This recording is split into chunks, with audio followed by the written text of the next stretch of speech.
Okay, good day sa lahat. Magandang araw sa lahat. So yan, ito na yung 4 release unit natin, DS17W 4x2 single automatic sliding door. So 3 layer headlight at saka original chrome ng DS17. Yan. So naka fog light na siya. Then may plate number na. So ito na yung newly finished natin. So kung nakikita nyo, all stock lang siya na setup at naka tent siya.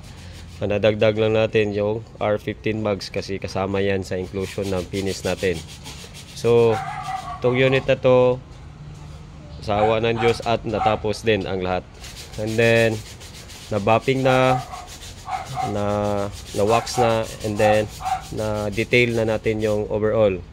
So from interior, accessories, engine, under chassis, na road test na check na.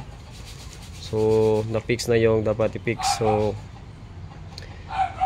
itong unit natin hindi siya basta-basta na setup kasi pag D17W napakadaming i-prepare.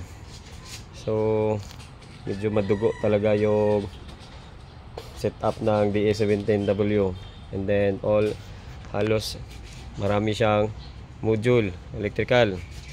So ang nagawa pala dito sa unit natin is yung una, yung aircon na PMS na natin, napalitan ng bagong desiccant, filter dryer niya, at bagong freon, bagong oil yung compressor, at yun, na-refresh na yung aircon natin.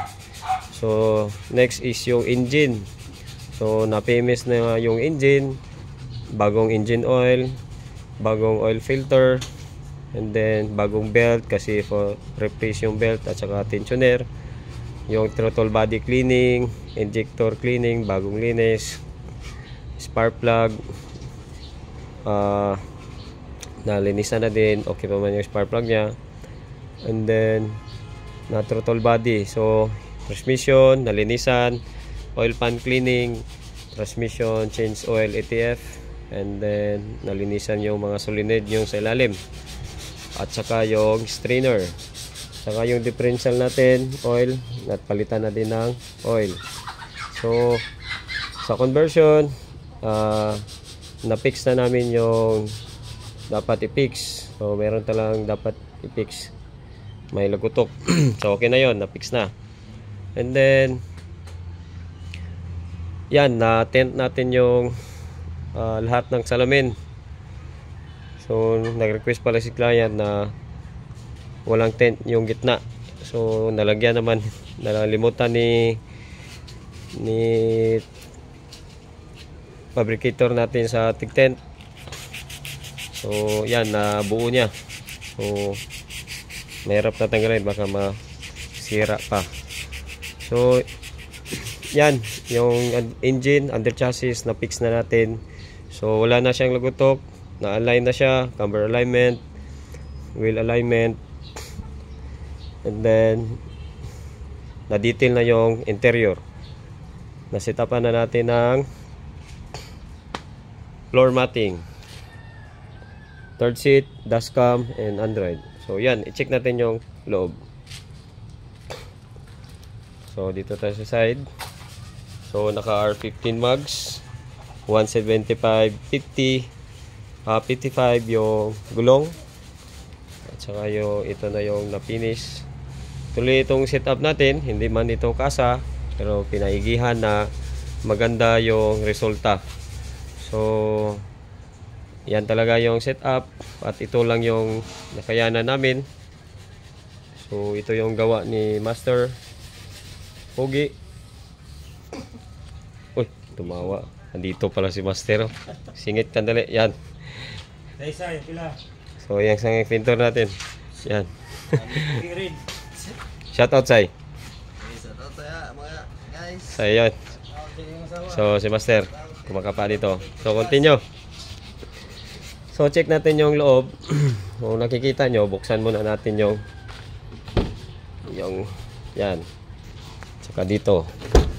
So, kung nakikita nyo, so napaka luwang talaga ng DA17W. Kahit DA17 maluwang talaga.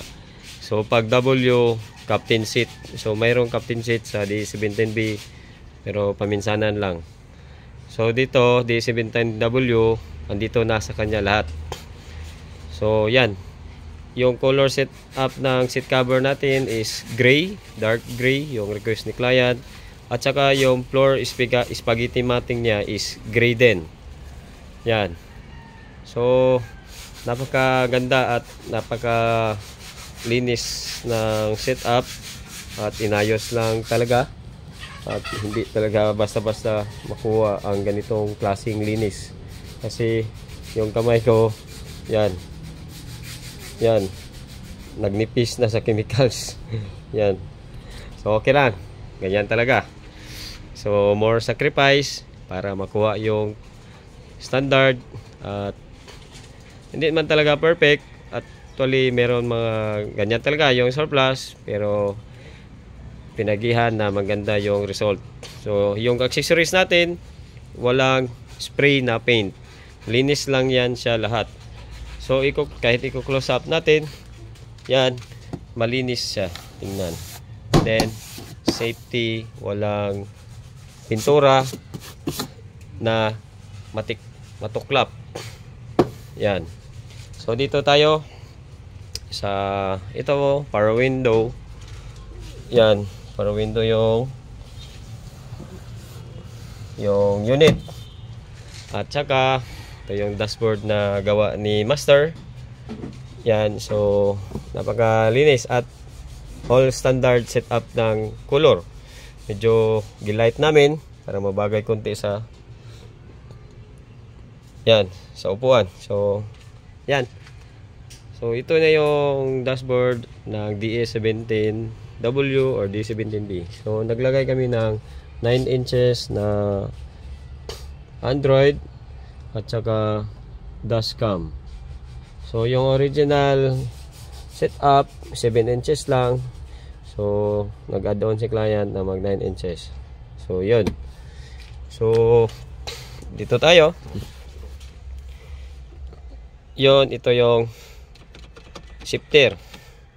So try natin on. Yan. So pag sabing Android, so touchscreen, parang cellphone lang. Yan. So hindi lang tayo mag music kasi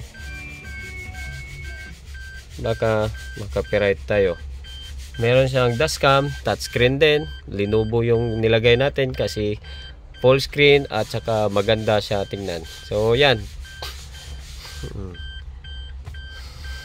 Yan. Yung ilaw. Yan. So dito nalinis na din natin yung box dito. Ceiling. Saka ito linis na din.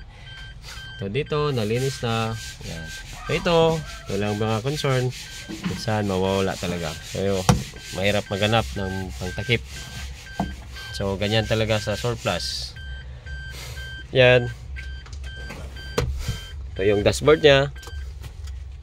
Yan. Okay.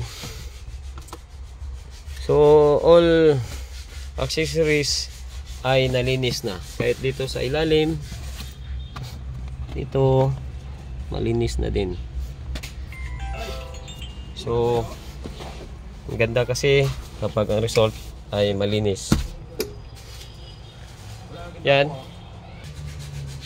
So continue tayo.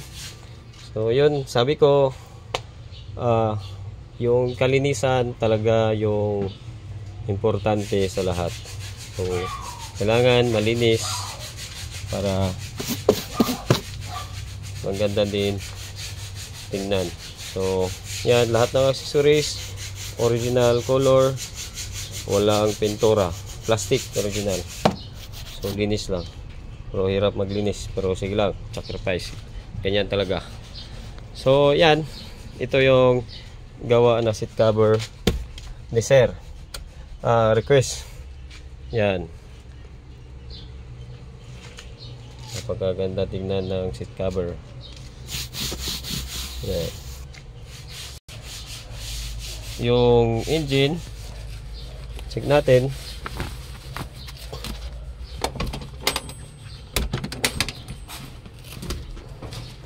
Yan, at ito ay nalinisan na din. Yan. So, wala na itong alikabok. Nalinisan na. So, yan. Ito yung tsura ng engine niya. Yan. Check natin sa kabila.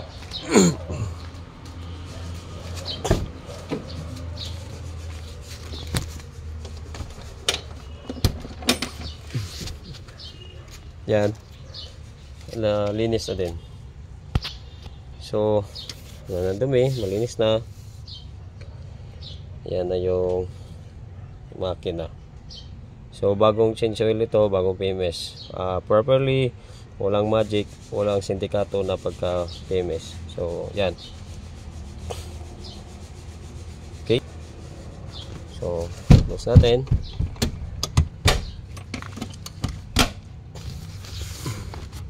Yung ilalim, so malinis na din. Yan.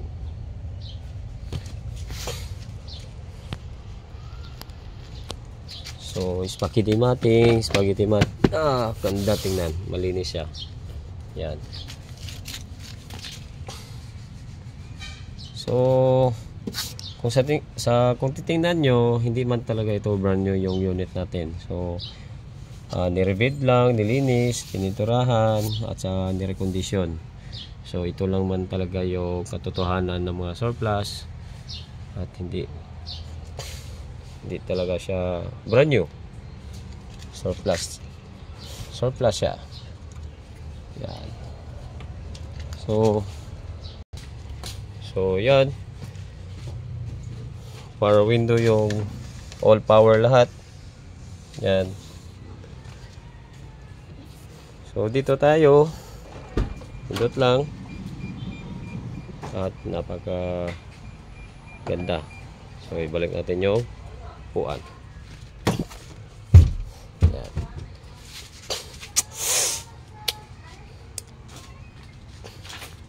So ito lang yung makakaya namin. So ganito lang na setup, at yan. So use na ito, na-recondition, ni-set up, at inayos. Yan. Linis, more than linis, at saka linis. Para makuha yung kalinisan. So, dito, yan, malinis na siya. Yan, dito, malinis na din. Yan. So, ito yung upuan niya. Nalinis na din.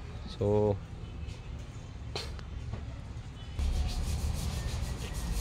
yan.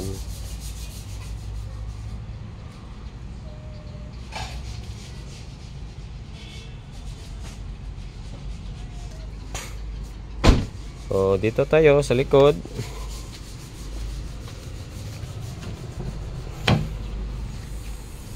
Yan. So, meron siyang box type na third seat box type. Dalawang tao pwede makaupo. So, kasyang-kasya dalawang tao dito. So, mayroon ding floor matting. Lahat, naka-floor matting lahat. Yan. So, kita nyo yung accessories sa likod is nilinis lang. So, walang pintura, walang guwan. Yan.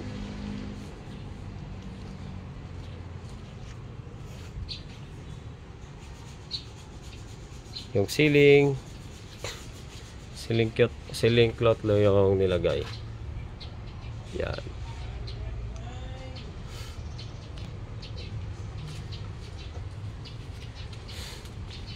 So kaya 4, 3, 1. So 9 katao. Kaya 10 tao kung pilitin. Ang taillight niya, yan.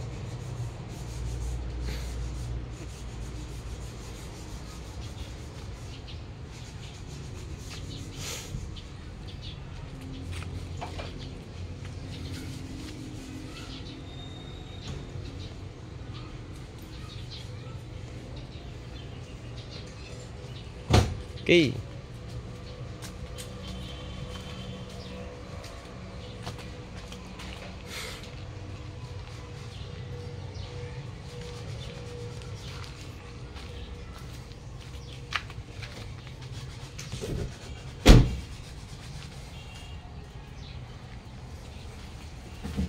So, yun lang.